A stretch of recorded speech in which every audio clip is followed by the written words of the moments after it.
오늘은 승천주일이기도 하고 청년주일이기도 합니다. 그러다 보니까 많은 교회들이 승천주일에 초점을 맞춰서 절기를 지킵니다. 아마 저희 교회에서도 청년주일을 지키는 건 이번이 처음일 듯 합니다. 내일이 성년의 날이기 때문에 청년주일을 이렇게 잡은 듯 합니다.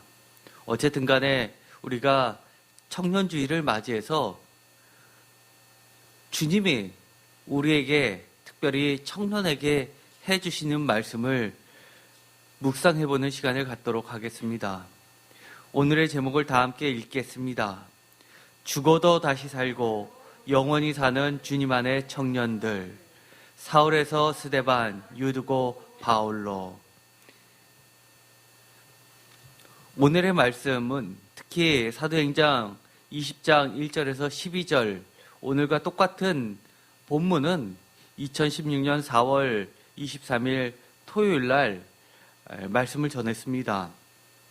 그리고 그 다음 날인 2016년 4월 24일 주일날에도 비전의 사람 바울 죽음에서 생명으로 라는 말씀으로 말씀을 전했습니다. 꼭 그때 두 말씀을 참조해 주시기 바랍니다. 그럼에도 불구하고 오늘 이 유두고 부활 사건을 통해서 조금 더 하나님의 말씀을 청년에 조금 더 중심을 두고 말씀을 나누고자 합니다. 전에는 이 3차 바울의 전도 여행 가운데 중심을 두고 이 말씀을 보았습니다. 그래서 드로아에서 유두고의 부활을 통해 주 예수께 받은 사명을 위해 생명조차 조금 더 귀한 것으로 여기지 않는 바울에게 부활 영생의 약속을 확인시켜 주시는 주님이라는 제목과 주제로 말씀을 드렸습니다. 오늘은 청년주일입니다. 우리가 나이가 들수록 후회가 많아지고 횟수로도 많아지고, 그리고 약간의 실수에도 후회는 오히려 강도는 과거보다 더욱 깊어지는 것 같습니다. 그때 그렇게 하지 않았더라면, 다른 선택을 했었더라면 지금의 나의 모습은 어떻게 변했을까? 이런저런 것들을 피했을까? 과연 지금은 어떨까? 등등 하면서 말이죠. 청년 때를 돌이켜보면 청년 때처럼 그렇게 실수를 횟수적으로도 많이 한 적이 없었는데도 지금 중년이 돼서는 실수는 많지 않음에도 불구하고 왜 이렇게 후회의 그 강도는 청년 때와 비교할 수 없을 정도로 후회가 깊어지는 걸까요? 때로는 실수가 많아도 후회 없었던 청년의 때가 그리워질 때가 있는 것 같습니다. 왜냐하면 실수나 실패를 통해서도 더욱 성장할 수 있는 것은 확실히 값진 자산이 되는 청년의 특권인 것 같습니다. 그래서 청년들에게 실패를 두려워하지 마라 라는 이야기가 있을 정도입니다. 언제나 실패를 통해서 실패나 실수가 아니면 배울 수 없는 귀한 자산들을 인생의 커다란 그리고 길고 긴 장거리 여행에 정말 귀한 자산이 되는 것은 분명합니다. 그렇다고 누구나 실패나 실수를 계속할 수 없기 때문에, 그래서 인생의 선배나 책을 많이 읽어서 그 자산을 많이 소유하라는 것 아닐까요? 2016년 4월 24일 지난 새벽 설교에서 유두거의 부활 사건을 경험했던 사도 바울이 어떻게 자신의 죽음 앞에서 부활의 신앙으로 맡겨진 사명을 완수하려 했는지에 대해서 저는 말씀을 자세히 드렸습니다. 아마 기억 못하시는 분들도 꽤 있을 겁니다. 다시 한번 반드시 들어보시기 바랍니다. 어쨌든 간에 그런 바울이야말로 우리 청년들이 배워야 할 진짜 청년의 모습이라고 저는 생각합니다. 오늘에 있는 사도행전 20장의 유두거 청년 부활 사건의 의미를 살펴보면 먼저 우리는 이 20장 7절에서 12절까지 아주 짤막한 에피소드로 되어 있는 이 말씀을 그저 객관적으로 읽는 것보다는 오히려 이 여러 사람이 모여있는 다락에 나도 같이 있었다는 보다 주관적인 심정으로 이 말씀을 읽는 것이 나을 듯합니다. 생각해 보십시오. 이 유두거라는 청년은 3층에서 떨어졌다고 합니다. 그런데 그 3층 창문에 걸터 앉았을 때 바로 그 옆자리나 앞자리에 있었던 사람이 바로 나라면 얼마나 그 충격이 심했을까요? 아마 평생 잊지 못할 정말 충격적인 사건일 겁니다. 게다가 내려가서 보니 죽었는지라라고 분명히 죽었다라고 이야기를 합니다. 그렇다면 저렇게 꾸벅꾸벅 졸 때 내가 좀 깨울 걸이라는 생각도 들 겁니다. 그런데 곧 상황이 역전돼서 다시 살아난 유두거 청년을 데리고 가서 적지 않게 위로를 받았더라라고 하면서 이 에피소드가 끝마칠 때 나의 기억도 끝마치는 것이 아니라 내가 죽을 때까지 그 사건은 평생 잊지 못하고 많은 사람들에게 이야기할 겁니다. 그리고 그 청년을 이야기하면서 뭐라고 그러실까요? 그렇게 말씀 가운데 왜 졸아? 이런 얘기를 했을까요? 아니면 이럴까요? 그러게 사도 바울이 밤늦은 시간에 적당히 끝내지 왜 말씀을 더 오래 할까? 하면서 뭐든지 과하면 안 돼라는 이야기를 할까요? 유두거에서 유자라는 이 글자는 헬라어에서 굿이라는 뜻입니다. 가장 우리가 잘 알고 있는 것이 유앙겔리온, 많이 들어봤죠? 복음, 기쁜 소식, 기쁜, 굿 뉴스 할 때 유가 들어갑니다. 그래서 이 유두거는 어떻게 보면 럭키가이, 행운아입니다. 운이 좋은이라는 이름을 가지고 있습니다. 이름 탓일까요? 아니면 이름 없는 이 청년을 사람들이 럭키가이라는 유두거로 별칭을 부르기 시작해서 그 다음 사도행전을 기록할 당시에는 유두거가 제2의 이름이 되었을까요? 그것은 아무도 모릅니다. 그런데 우리가 고고학에서 보면 이 유두거라는 이름은 유대인들 중에서 유두거라는 이름이 의외로 상당히 많이 나왔다는 것을 보고 놀랐습니다. 여러 가지 자료상에 유두거라는 유대인의 이름은 예를 들어서 로마의 포로로 끌려가서 종으로 팔려갔다가 일정한 부역이나 또는 어떤 일정한 사건 이후 다시 자유인이 된 유대인의 이름 중에서 많이 발견되었다고 합니다. 아마도 이 유두거 청년도 자유인이었을 것으로 추정됩니다. 그래서 이렇게 밤늦은 시간까지 예배에 참석하지 않았을까라는 생각이 듭니다. 그렇기 때문에 이것을 유두거를 단순히 럭키가이라고 부르기에는 사실은 이 본문의 의미를 잘 살려내지 못합니다. 정확하게 자유인이라는 그 원래의 본뜻을 살리는 것이 이 본문에 훨씬 적합합니다. 오늘은 청년주일이라고 했는데 이 유두거의 이야기를 꺼내는 건 왜일까요?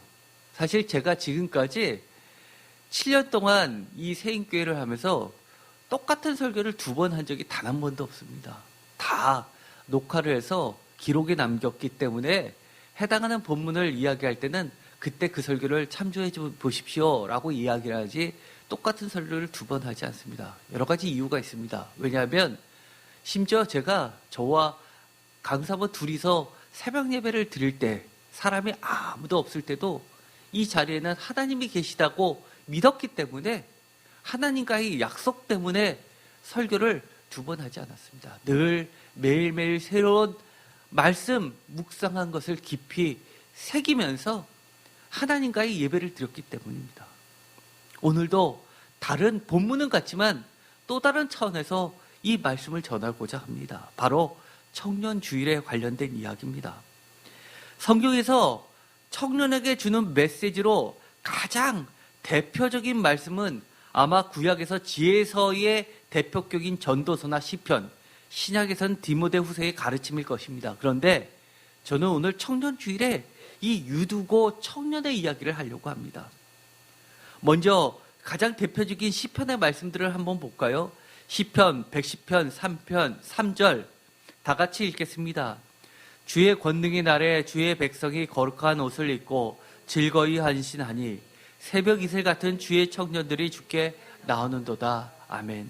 제가 이 말씀은 따로 설교를 하지 않지만 특별히 오늘 이 예배에 참석하신 청년 성도님은 반드시 이 말씀들을 하나하나 다 기억하시기 바랍니다. 이것은 주님이 청년인 우리들에게 주시는 말씀입니다.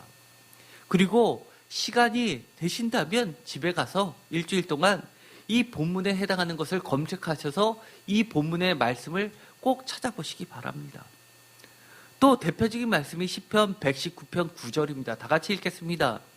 청년이 무엇으로 그의 행실을 깨끗하게 하리이까 주의 말씀만 지킬 따름이니이다.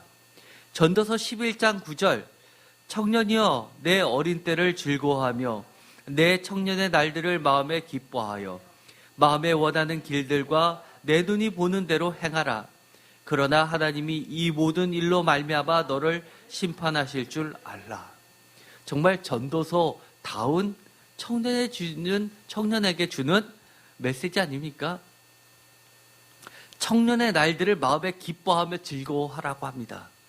그러면서 마음대로 해라 라고 하지만 그 뒤에 그러나 라고 하면서 하나님이 이 모든 일로 말미암아 너를 심판하실 줄 알라 라고 하는 무서운 단서를 답니다.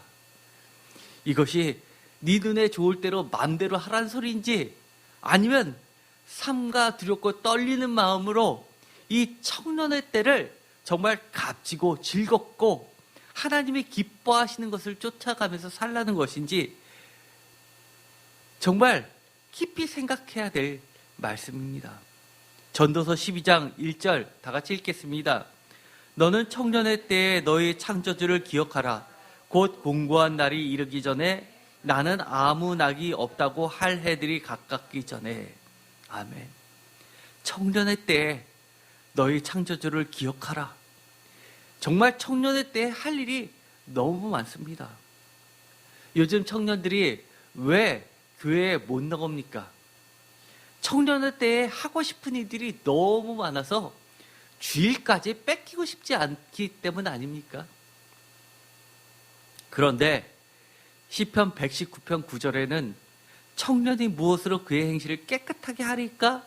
주의 말씀만 지킬 따름이니이다 라고 하면서 어떻게 보면 청년의 때 많고 많은 일들 중에서 가장 중요한 일이 주의 말씀을 지키는 일, 그것이 최우선이다 라고 이야기합니다.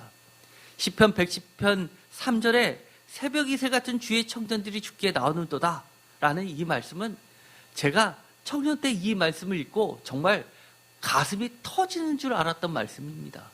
혹시 이 말씀을 읽었을 때 가슴이 터질 듯 벅차오르십니까? 저는 새벽 이슬 같은 주의 청년들이 주께 나오는도다 이 말씀을 처음 읽었을 때, 청년 때 정말 내가 주님 앞에 주의 권능의 날에 새벽 이슬 같은 주의 청년, 주의 거룩한 옷을 입고 나오는 주의 백성, 쉽게 말해서 여기서 청년은 주의 군사들입니다. 그런 청년이 되고 싶었습니다. 그래서 열심히 살았던 기억이 납니다. 그런데 디모데후서, 대표적으로 신약에 가면 이렇게 이야기합니다. 디모데후서 2장 22절 다 같이 읽겠습니다. 또한 너는 청년의 정욕을 피하고 주를 깨끗한 마음으로 부르는 자들과 함께 의와 믿음과 사랑과 화평을 따르라 라고 이야기합니다. 보다 신약시대에 오면 청년의 문제에 대해서 보다 경계를 하고 있는 모습이 나오게 됩니다. 그만큼 이 디모데후서가 쓰여질 2세기 때에 오면 많은 청년들이 시대의 흐름을 쫓아서 쾌락이 넘쳐나는 로마의 풍요를 쫓아갔었던 것을 경계하는 교회의 목소리인 듯합니다. 오늘날에도 별로 달라질 것 없다는 생각이 듭니다. 그런데 오늘 저는 청년주의를 맞이하여 특히 사도 바울의 말씀을 통해 권면해 드리고자 합니다. 지금까지 읽었었던 말씀이 가장 대표적인 청년들에게 주는 교훈인데, 그럼에도 불구하고 이 유두고 사건을 통해서 바울이 어떻게 이 청년의 에피소드를 자신의 삶으로 끌고 왔는지, 그렇게 해서 어떻게 자신이 나이가 많았음에도 불구하고 청년처럼 살았는지를 보여주는 말씀입니다. 이것이 청년들이나 또는 청년처럼 인생의 마지막까지 살고 싶으신 모든 성령님들께 주님이 하시는 말씀이 되시기를 축원드립니다. 저처럼 나이가 중년을 지나신 성도님들 또한 주님 안에서 이처럼 청년이 되는 놀라운 기적이 일어났으면 좋겠습니다. 왜냐하면 고린도후서 7장에 보면 바울의 권면이 나오게 됩니다. 8절 그러므로 내가 편지로 너희를 근심하게 한 것을 후회하였으나 지금은 후회하지 아니하면 그 편지가 너희로 잠시만 근심하게 한 줄을 알미라. 내가 지금 기뻐함은 너희로 근심하게 한 까닭이 아니요 도리어 너희가 근심함으로 회개함에 이른 까닭이라. 너희가 하나님의 뜻대로 근심하게 된 것은 우리에게서 아무 해도 받지 않게 하려 함이라. 10절 다 같이 읽겠습니다. 하나님의 뜻대로 하는 근심은 후회할 것이 없는 구원에 이르게 하는 회개를 이루는 것이요 세상 근심은 사망을 이루는 것이니라. 보라, 하나님의 뜻대로 하게 된 이 근심이 너희로 얼마나 간절하게 하며 얼마나 변증하게 하며 얼마나 분하게 하며 얼마나 두렵게 하며 얼마나 사모하게 하며 얼마나 열심 있게 하며 얼마나 벌하게 하였는가. 너희가 그 일에 대하여 일체 너희 자신의 깨끗함을 나타내었느니라. 아멘.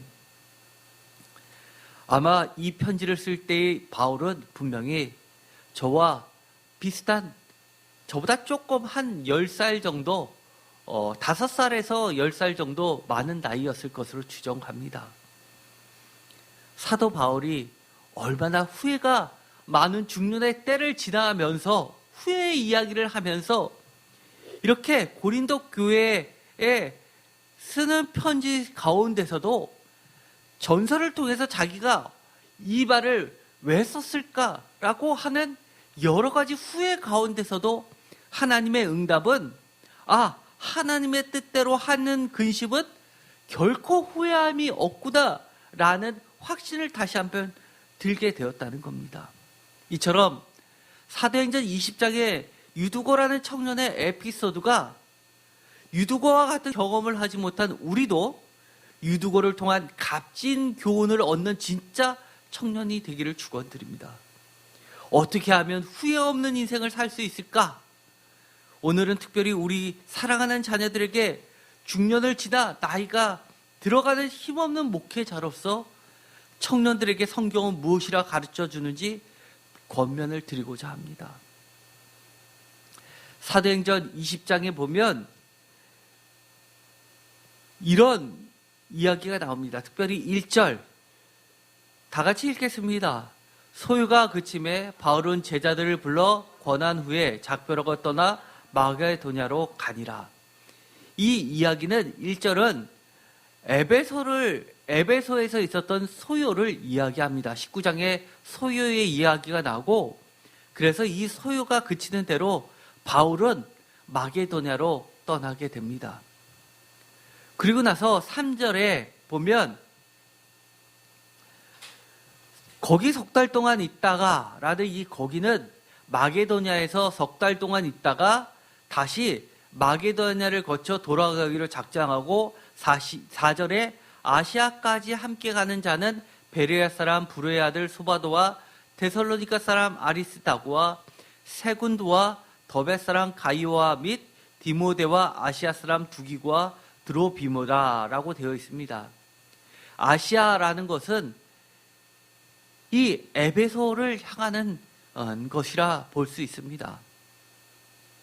그런데 이 재밌는 것은 제가 과거 2016년에 했었던 주일날 설교에서 이 세군도에 대해서 이야기한 적이 있습니다. 세군도 이름이 좀 어디서 많이 들어보셨나요? 세군도는 지금의 세컨드, 둘째라는 뜻입니다. 이것을 번역하다 보니까 한자말을 바꾸다 보니까, 그리고 로마자에서 바꾸다 보니까 세군도 이렇게 쓴 겁니다. 세컨드라는 뜻입니다. 어떻게 보면 둘째라는 이름이죠. 그런데 성경에 보면 셋째도 있고 넷째도 있습니다. 예를 들어서 로마서 16장 23절에 보면 더디오라는 이름이 나옵니다. 더디오.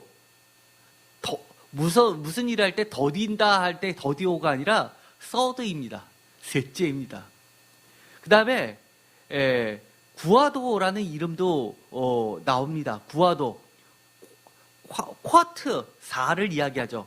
넷째를 이야기합니다. 그래서 아마 세군도와 더디오와 구아도는 한 형제일 것 같습니다. 우리도 옛날에 형제들이 많으면 첫째, 둘째에서 말째, 이름이 말째인 것 들어보신 적이 있을 겁니다.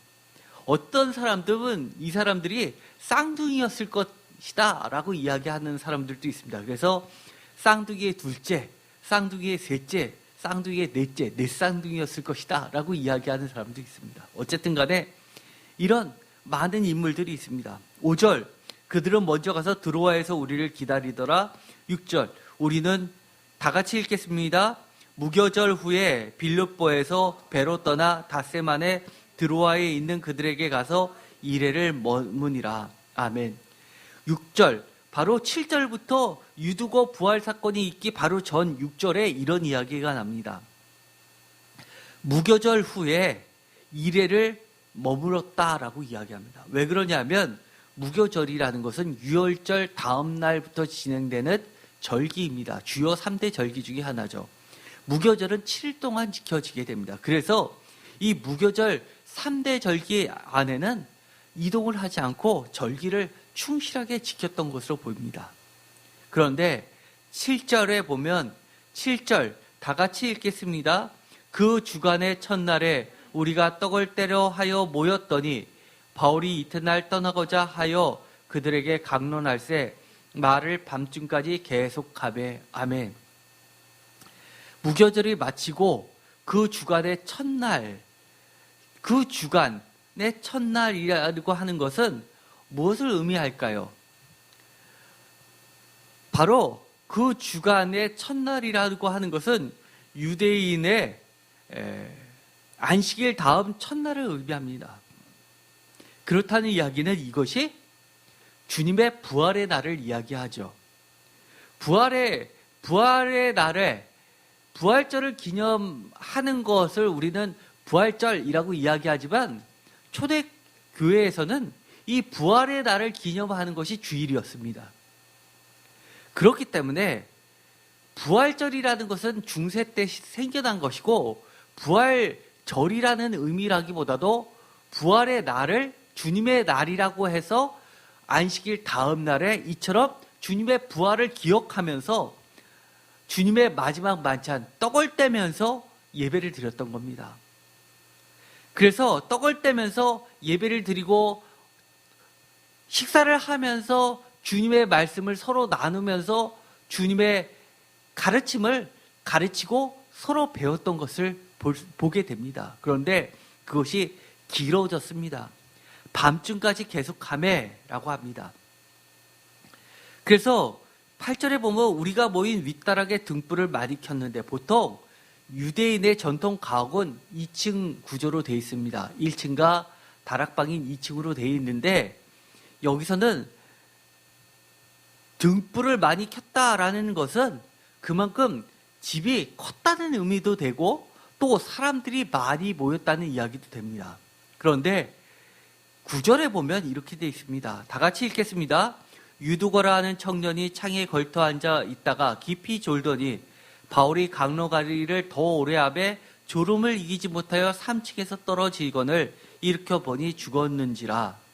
여기서 3층이라는 것을 보면 보통의 유대인 가옥을 뛰어넘어서 커다란 저택이었을 것으로 봅니다. 3층까지 있는 것을 보면 매우 큰 저택이었고, 또 유대인의 회당은 아니었지만 유대인의 회당처럼 그들이 마을의 중심의 일을 함께 나누는 회당처럼 사람들이 그 집에서 많이 모임을 가졌던 장소로 사용했던 아주 유지의 집이었던 것이 분명합니다. 그런데 3층에서 떨어져 죽었다라고 이야기합니다.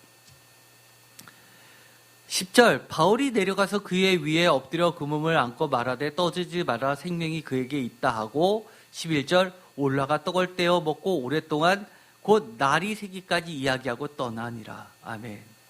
여기서 사람이 떨어졌는데 그 다음에 전개되는 이야기는 놀라울 정도로 거의 침묵합니다.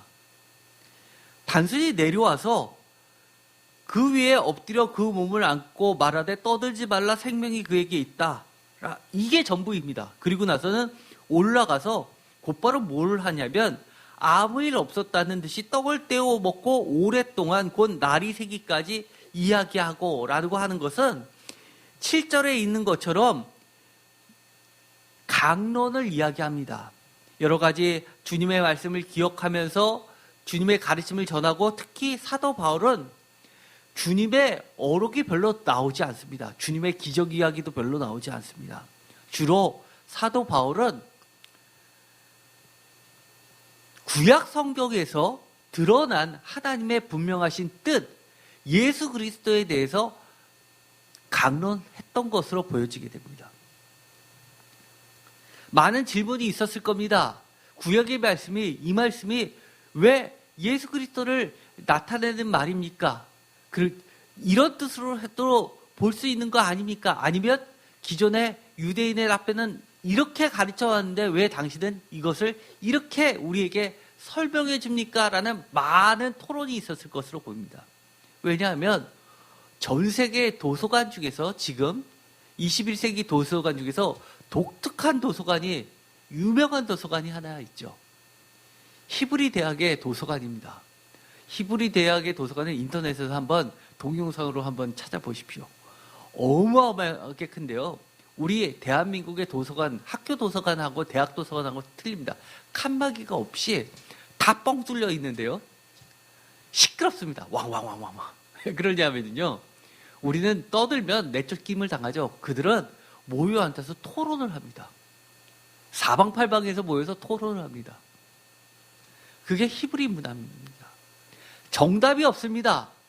서로 토론을 하면서 절대 부인할 수 없는 진리에 다가서게 하는 그 과정을 통해서, 그래서 유태인들이 세계, 지식 세계에서 넘버원을 차지하는 이유 중에, 비결 중에 하나가 되었죠. 그런 식으로 아마 유대인의 교습 방법을 그대로 하면서 밤중까지 날이 새도록 가르쳤을 것으로 봅니다. 그리고 나서 12절에 사람들이 살아난 청년을 데리고 가서 적지 않게 위로를 받았더라라고 끝납니다. 그리고 이 사건은요, 바울이 쓴 여러 가지 서신서 중에 이 사건이 단 한 번도 회자되지 않습니다. 독특하죠? 우리들은요, 제가 만약에 사역을 한다고 그러면요, 제가 이런 일이 있었다라고 하면 다른 교회에 불려갈 때 이 이야기를 할 것 같습니다. 우리가 얼마나 하나님의 능력이 있고 성령님이 함께 하셨던 증거로서 죽었다 살아난 사람, 성도의 이야기를 할 것 같은데 전혀 하지 않습니다. 그리고 나서 13절에 이렇게 나갑니다. 우리는 앞서 배를 타고 아스에서 바울을 태우려고 그리로 가니 이는 바울이 걸어서 가고자 하여 그렇게 정하여 준 것이라. 여기서 13절에 보면 우리는 이라는 이야기를 하면서 이 사도행전은 도대체 왜 우리라는 말을 쓸까요? 이것은 나중에 제가 돌아오는 수요일 날도 말씀을 드리겠지만 이 우리라는 주어, 사도행전을 끌고 가는 저자가 우리라는 말을 쓰는 이유가 있습니다. 이것을 학자들은 we section이라고 합니다. we, 1인칭 복수 주어죠. 1인칭 복수 주어인 위로, 우리라는 말로 시작되는 여러 가지 항해 일지를 나타낼 대표적인 헬라 시대의 기록 방법입니다. 특히 배를 타고 가는 수로 여행에서 많이 등장하는 기록 방식입니다. 그래서 우리는 앞서 배를 타고 아스에서 바울을 태우려고 그리로 가니라고 하는 것을 보아서 이 사도행전의 저자는 바울과 전도 여행, 항해를 함께 했었던 일행 중에 한 명이 기록했을 것이다 라는 주장도 있을 정도입니다. 그러나 학자들은 그렇게 보지 않고 이것은 단순하게 위섹션이라는 기술 방식을 적용한 것뿐이다 라고 이야기합니다. 어쨌든 간에 이것은 나중에 자세하게 더 설명을 해드리도록 하겠습니다. 이 전체적으로 보면 7절에서 12절 다음에 13절에 급히 다른 여행 일정으로 넘어가는 것을 봄으로써 7절에서 12절까지의 관심이 어떤 죽었다 살아난 그 이적에 관심이 있지 않다는 것을 보여줍니다. 이 7절에서 12절까지의 관심은 유두거의 부활 사건이 아니라 이 유두거의 부활 사건을 경험했던 많은 사람들에게 주는 메시지, 그거에 있다는 겁니다. 그것은 그 뒤에 바울에 의해서 바울의 입으로 우리에게 전해지고 있습니다. 여기서 3층이라는 것은요, 그야말로 산술적으로 1층, 2층, 3층을 이야기할 수도 있고요. 이 본문을 상징적으로 보면 이렇게도 이야기할 수 있습니다. 3층은 고린도후서 12장 2절에 보면 이런 말씀이 나옵니다. 내가 그리스도 안에 있는 한 사람을 아노니 그는 14년 전에 셋째 하늘에 이끌려간 자라.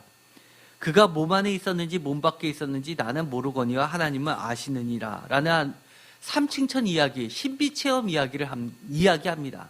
그래서 이 헬라 시대 때에 있어서 하늘은 3층으로 구성되어 있다고 믿고 있었습니다. 그래서 영이 1층을 통과하고 2층을 통과하고 3층을 통과해서 하나님이 계신 곳까지 올라가야 된다고 믿고 있었습니다. 그래서 가장 마지막 단계 3층 위에 하나님이 계신 것으로 믿었던 겁니다. 그래서 공중 권세 잡은 자들이라는 표현은 1층을 권세 잡은 자들, 사탄, 2층을 권세 잡은 자들, 3층을 권세 잡은 자들, 이런 권세 잡은 자들의 이 권세보다도 하나님의 권세가 더 강하다는 것을 나타내는 이 헬라 시대의 이해를 갖고 있습니다. 그래서 이 3층에서 떨어졌다는 것은 이 올라감에 반대되는 개념으로서 영적으로 구원에서 죽음으로, 사망으로 떨어지는 것을 상징한다고 할 수도 있습니다. 사도행전 19장 35절에 보면 이 에베소의 이야기가 나오고, 그리고 40절에 소요에 대한 이야기가 나옵니다. 이것은 이 사건이 있기 바로 전이 바로 이 에베소의 소요 사건이 일어났었던 다음 얘기라는 것에 주목할 필요가 있습니다. 에베소의 사건을 통해서 바울은 피했습니다. 왜냐하면 이것이 자신의 목숨까지도 위태롭게 할 수 있다는 판단이 들었을 것입니다. 그런데 이것은 에베소에서뿐만 아니라 지금까지 사도 바울이 갔던 모든 전도 여행지의 공통된 특징이었습니다. 계속해서 복음을 전했고 박해가 있고, 그래서 그 박해를 피해서 다른 곳으로 가서 또 다른 복음을 전하고 해서 전도 여행이 계속 이어졌던 하나님의 뜻에 의한 이동이었습니다. 가는 곳마다 교회가 세워졌습니다. 그것도 박해 가운데서 교회가 복음이 싹 텄던 것입니다. 그런데 이 유두거 사건을 보면, 유두거 사건이 끝나고 나서 20장 15절부터 나오는 이야기에서 주목할 필요가 있습니다. 15절, 거기서 떠나 이튿날 기호 앞에 오고 그 이튿날 사모에 들르고 그 다음날 밀레도에 이르니라. 16절, 바울이 아시아에서 지체하지 않기 위하여 에베소를 지나 배 타고 가기로 작정하였으나, 이 유두고를 만났을 때는 에베소를, 아시아라고 하는 에베소를 지나서 그 다음에 예루살렘으로 가려고 목표를 하고 있었는데, 이는 될 수 있는 대로 오순절 안에 예루살렘에 이르려고 급히 갑니다 라고 왜 그렇게 루트를 정했는지를 설명해 줍니다. 17절, 바울이 밀라도에서 사람을 에베소로 보내 교회의 장로들을 청하니, 바울이 급히 오순절 안에 예루살렘에 이르려고 가고 있는데, 그것도 급히 가고 있는데 갑자기 밀레도에서 멈추면서 자신이 떠나왔던 에베소에다 사람을 보내서 교회 장로들을 청해서 무엇인가 중요한 말을 합니다. 특별히 일정을 멈추면서까지도 바울이 이것을 하지 못하고 에베소를 떠나온 것에 대해서 무엇인가 아쉬움이 남았던 것 같습니다. 저는 그래서 이 성경에는 있지는 않지만 제 개인적으로 말씀을 묵상하면서 유두고 사건을 경험했던 바울이 유두고 사건을 통해서 깨닫는 바를, 이것만큼은 반드시 내가 떠나왔던 이 에베소의 장로들에게 꼭 전하고 가야겠다라는 생각을 했을 것으로 보입니다. 왜냐하면 그 뒤에 이야기를 보면 내가 두 번 다시 에베소 장로들을 못 만날 수도 있겠다라는, 내가 죽음의 마지막 단계에 이를 수 있다라는 생각이 불현듯 들음으로써 이 사도 바울은 죽기 전에 꼭 이 말을 직접 에베소 장로들에게 해주고 싶었기 때문에 일정을 멈추고서라도 그들을 불러드립니다. 그러면서 이렇게 이야기합니다. 18절, 오매 그들에게 말하되 아시아에 들어온 첫날부터 지금까지 내가 항상 여러분 가운데서 어떻게 행하였는지를 여러분도 아는 바니. 19절, 곧 모든 겸손과 눈물이며 유대인의 관계로 말미암아 당한 시험을 참고 주를 섬긴 것과, 이것을 표준세 번역으로 읽으면 이렇습니다. 나는 겸손과 많은 눈물로 주님을 섬겼습니다. 그러는 가운데 나는 또 유대 사람의 음모로 내게 덮친 온갖 시련을 겪었습니다. 이 얘기는 어떻게 행해야지를 여러분도 잘 아는 바라는 겁니다. 이것이 시험을 참고로 주를 섬긴 것, 온갖 시련을 겪었던 것, 그럼에도 불구하고 많은 겸손과 많은 눈물로 주님을 섬겼던 것이 마지막 그들과 헤어지기 직전 에베소를 떠나올 때까지도 그렇게 했다는 것을 에베소 장로들은 목격자였다는 겁니다. 그런데 22절부터 중요한 일을 이야기합니다. 22절 다 같이 읽겠습니다. 보라, 이제 나는 성령에 매여 예루살렘으로 가는데 거기서 무슨 일을 당할는지 알지 못하노라. 사도 바울은 전도 여행을 하면서 늘 내가 죽을 수도 있다, 죽어서까지라도 주님의 복음을 전파하는 사도의 삶을 다하겠다라는 다짐을 늘 하고 있었지만, 이제 그 시간이 성큼 나에게 가까이 다가왔다는 것을 아마 유두고 사건을 통해서 강하게 느꼈을 것으로 저는 추정을 합니다. 23절, 오직 성령이 각성에서 내게 증언하여 결박과 환난이 나를 기다린다 하시나 라고 하면서 하시나 24절 다 같이 읽겠습니다. 내가 달려갈 길과 주 예수께 받은 사명 곧 하나님의 은혜의 복음을 증언하는 일을 마치려 하면은 나의 생명조차 조금도 귀한 것으로 여기지 아니하노라. 25절 보라 내가 여러분 중에 왕래하여 하나님의 나라를 전파하였으나 이제는 여러분이 다 내 얼굴을 다시 보지 못할 줄을 아노라. 드디어 이야기를 합니다. 여러분이 다 내 얼굴을 다시 보지 못할 줄을 나는 확신한다는 이야기입니다. 그럼에도 불구하고 24절을 이야기하기 위해서 이 24절 한 절을 이야기하기 위해서 모든 일정을 급히 가는 일정을 스톱하고 에베소 장로들을 불러서 꼭 이야기를 하는 겁니다. 내가 달려갈 길과 주 예수께 받은 사명 곧 하나님의 은혜의 복음을 증언하는 일을 어떻게 해요? 마치려 하면은 그 다음에요 다 같이 읽겠습니다. 나의 생명조차 조금도 귀한 것으로 여기지 아니하노라. 이 이야기를 하려는 겁니다. 이 이야기는 곧 소식을 단순히 전하는 의미를 떠나서 내가 그렇게 할 것이라는 나에 대한 결단이기도 합니다. 다른 사람에게 이야기를 전하는 것보다도 다른 사람이 어떻게 나를 받아들이는 것보다도 내 자신이 이렇게 서원하겠다는 것을 증언하는 겁니다.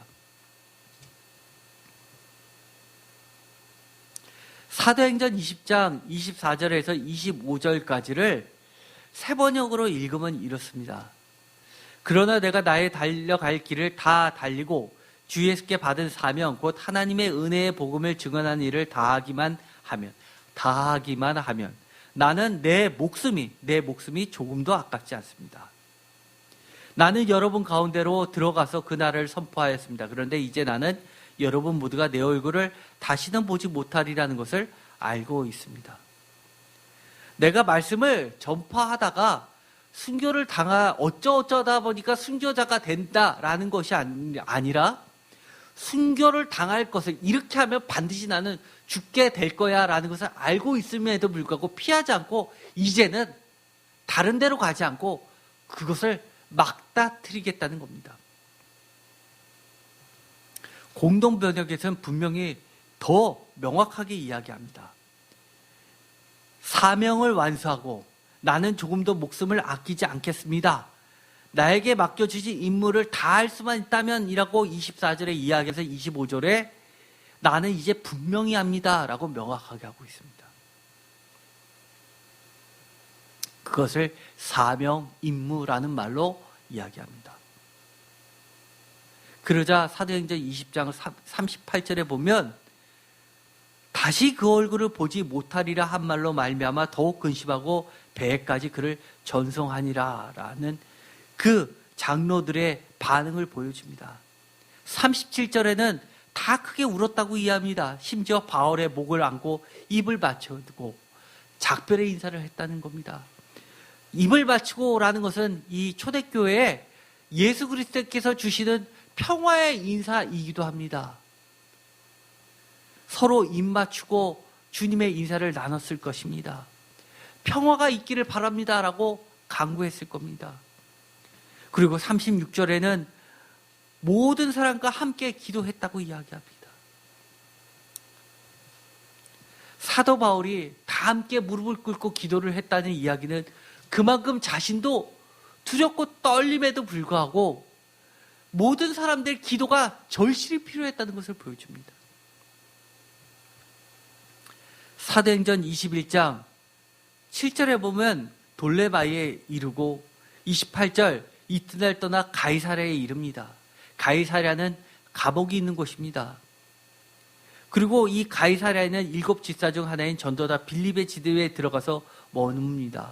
이것은 이 빌립은 예수님의 12 제자 중에 빌립이 아니라 사도행전에 나오는 7 집사 중에 한 명이고 또 사마리아까지 복음을 전한 예수님의 제자가 아니라 전도자 집사 빌립의 집이었던 것으로 추정합니다. 그들에겐 딸이 넷이 있었는데 모두 다 처녀 예언자였습니다. 그런데 10절에 어느 날 아가보라 하는 한 선지자가 유대로부터 내려왔다는 이야기는 예루살렘으로 가는 것을 다 올라간다고 표현하고 예루살렘으로부터 멀어지는 것을 다 내려간다고 표현한 유대식 방식입니다. 11절에 우리에게 와서 바울의 띠를 가져다가 자기 수족을 잡아매고 말하기를 성령이 말씀하시되 예루살렘에서 유대인들이 이같이 이 띠 임자를 결박하여 이방인의 손에 넘겨주리라 하거늘 12절 우리가 그 말을 듣고 그곳 사람들과 더불어 바울에게 예루살렘으로 올라가지 말라 권하니 13절 다 같이 읽겠습니다. 바울이 대답하되 여러분이 어찌하여 울어 내 마음을 상하게 하느냐 나는 주 예수의 이름을 위하여 결박당할 뿐 아니라 예루살렘에서 죽을 것도 각오하였노라 하니 이로써 예루살렘으로 올라갑니다. 이 예루살렘으로 올라가는 길이 어떤 길이었습니까? 여러분들도 고린도 서를 이야기할 때 예루살렘에 큰 어려움이 당하자 그들에게 구제 헌금을 하려고 사도 바울이 자신이 개척했던 교회들에서 헌금을 다 걷어가지고 각 이방 교회의 대표자들과 함께 예루살렘 교회에다 헌금을 전달하러 가는 거였습니다. 그런데 예루살렘 교회에서는 이 예루살렘 성전에 이방인들이 들어갔다는 이유로 그들을 잡아서 돈은 돈대로 받고 그를 감옥에 내주게 됩니다. 아이러니하죠. 그럼에도 불구하고 죽게 될 줄을 알면서도 나는 각오하였다라고 이야기합니다. 사도 바울은 분명하게 이 유두거 사건을 통해서 무엇을 보았을까요? 저는 이렇게 생각이 됩니다. 이 유두거의 사건은 다시 한번 이 말씀을 되짚어보면 이렇습니다.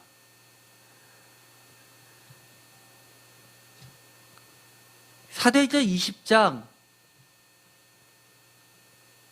9절에 유두거라는 청년이 3층에서 떨어져서 죽었다라고 하는데 10절에 바울이 내려가서 그에 엎드려 그 몸을 안고 말하되 떠들지 마라 생명이 그에게 있다 하고 11절 올라가서 떡을 떼어 먹고 오랫동안 곧 날이 새기까지 이야기를 계속합니다. 여기서 보면은요 사도 바울이 이 유두거 청년을 살리기 위해서 했던 행동이 아무것도 없습니다. 다만 그에게 생명이 여전히 있다라는 것을 확인했을 뿐입니다. 그가 계속했던 일, 유두거 청년이 죽기 전에도 했던 일, 그리고 유두거 청년이 죽었을 때도 했던 일, 그리고 죽은 이후에도 했었던 일은 예수님과 계속해서 교통하고 있었습니다. 예수님과 교제하고 있었습니다. 그래서 예수님이 하셨던 일을 확인하고 예수님이 하시는 일을 또한 목격하고 또 예수님이 기뻐하시는 일을 계속 할 뿐입니다. 그게 답니다. 유두거 부활 사건을 통해서 바울이 확인한 것은 그것 말고는 없다는 얘기입니다. 그것을 통해서 아마 바울은 이렇게 이야기했을 겁니다. 아, 죽었는지 알고 가서 봤더니만 여전히 주님께서 이 유두거의 청년의 목숨을 붙잡고 계시구나라는 것을 확인했을 겁니다. 이 유두거는 밤이 늦도록 집에 가지 않고 어쨌든 간에 말씀 가운데 있었던 청년입니다. 얼마나 힘들었으면 졸았겠습니까? 왜냐하면 지루해서 졸았다가 아니라 밤이 깊도록 밤중까지라는 말을 통해서 이 성서의 저자는 뭐라고 이야기하냐면 정말 피곤할 정도로 오래됐다는 것을 이야기하고 있었던 겁니다. 이 청년이 어떤 열의가 없어서가 아니라 힘에 겹도록이라는 뜻을 내포하고 있는 겁니다. 사도 바울은 이렇게 생각했을 겁니다. 주님 안에, 주님의 말씀 안에만 있으면 생명은 주님 손에 있는데 내가 뭘 걱정하냐. 그래, 내가 주님의 말씀 안에만 거하자. 그러면 유두거 사건처럼 죽어도 다시 주님이 살려주신다. 죽었다 다시 살아날 뿐만 아니라 영원히 죽지 않는 것이 주님의 말씀 안에 거하는 거구나라고 바울은 다시 한번 확인했을 것입니다. 그래서 여기에서는 사도 바울이 죽은 유두고를 살리는 어떠한 노력도 하지 않고 다만 유두고의 부활 사건을 옆에서 목격하고 이것은 유두고의 사건이 아니라 주님이 유두고 청년에게 주시는 메시지를 통해서 나에게 주는 메시지구나라는 것을 깨달았을 것입니다. 청년이 무엇입니까? 청년은 쉽게 말해서 히브리어는 나하르라고 합니다. 그리고 헬라어로 이야기하면 어떤 뜻이냐면 두 가지 뜻이 있습니다. 하나는 그야말로 영맨의 뜻이 있고요. 또 한 가지는 뉴맨의 뜻이 있습니다.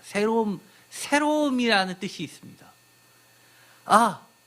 주님의 말씀 안에 있으면, 주님 안에만 있으면 나는 언제나 새롭게 되겠구나. 늘 청년이구나. 늘 살아있게 되구나. 라고 깨달았을 것입니다. 그래서 이렇게 이야기합니다. 미처 에베소를 떠날 때 하지 못했던 그 얘기, 에베소 장로들에게 우리 주님 안에서의 그 사명을 향해서 달려가기만 하면 늘 주님은 새롭게 하시는 분이다. 그래서 나는 죽음조차도 두려워하지 않는 청년으로 살겠다라는 각오를 했을 것입니다. 스데반 집사를 돌로 죽일 때 유대교 청년들 어떻게 했습니까? 그 스데반 집사를 돌로 죽이고 나서 그 청년이라고 말을 하는 이유는 예루살렘 교회에서 파병한 군사라는 이야기입니다. 그들이 그 책임자인 회심하기 이전에 사울의 발 앞에 옷을 내려놓습니다.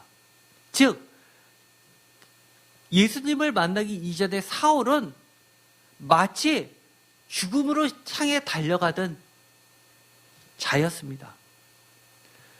사실 많은 사람들이 이렇게 이야기하죠. 회심 이전에 바울을 사울이라 부르고 회심 이후에 바울을 사울이라 부르지 않고 바울이라 부르는 것은 잘못된 이야기입니다. 왜냐하면 그 당시에는 대제사장조차도 히브리식 이름과 또 헬라식 이름을 두 개를 늘 가지고 있었습니다.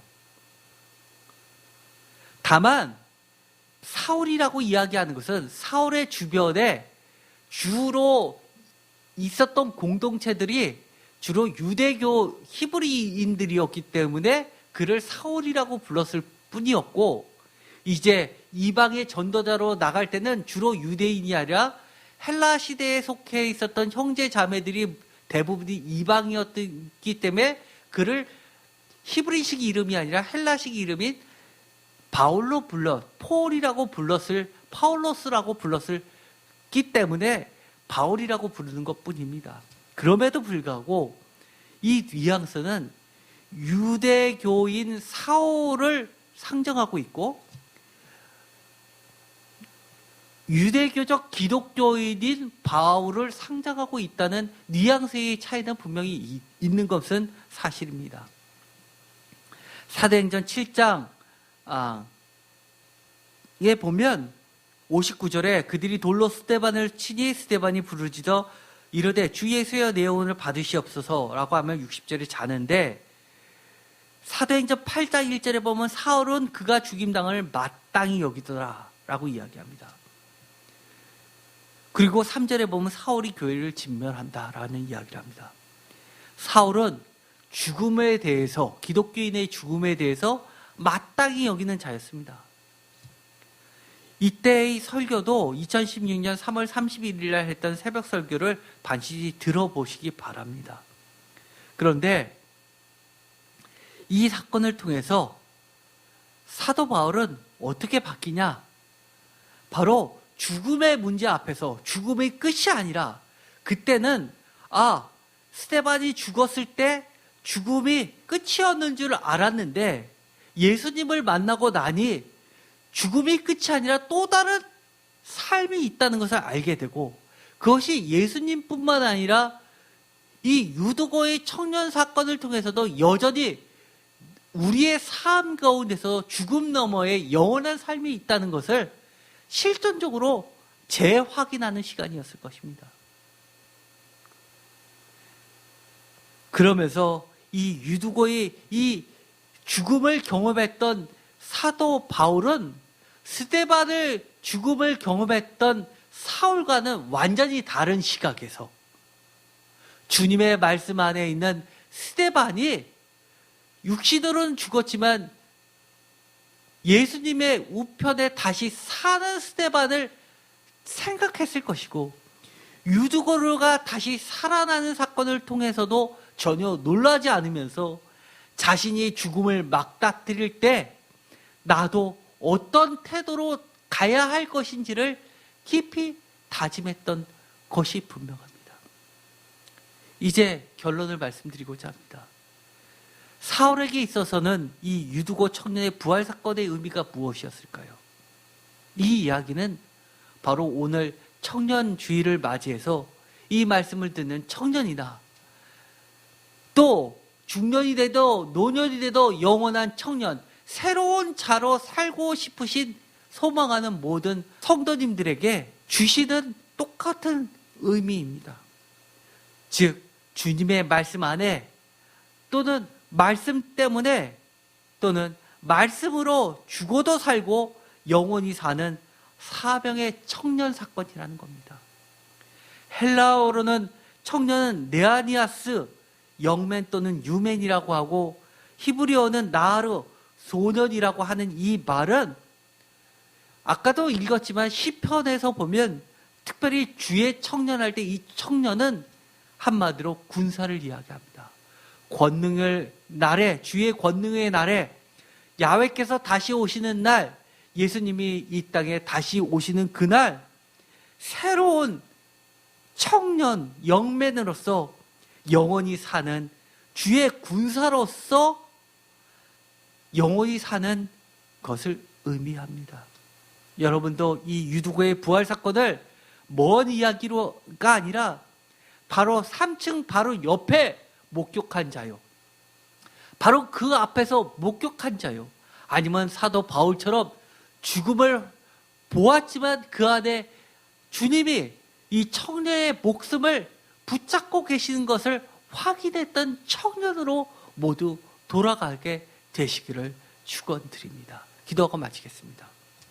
주님 감사합니다.